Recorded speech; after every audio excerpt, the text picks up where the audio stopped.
आज के दिने जे कमाई जाई ओकर बाप मर जाई। हमार बाप मर जाए हम क्या करे सहारे जिया, हम ना जा सहारे हो। यह पतोहिया आई देख तोर बता आज अपने बाप के अमर करे आल हवे।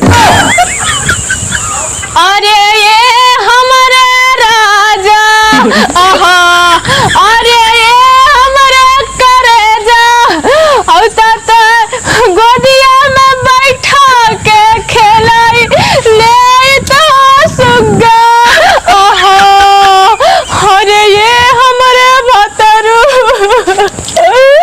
तो के अचरा से बनावा डोलाई दे तो हमारे सैया तो के कहीं ना जाए हम दे तो भतरू। आवा आवा ये तोहर घाट ना हो, आवा। यह पतोहिया एक सारे घर में लग जाए तो समझा तो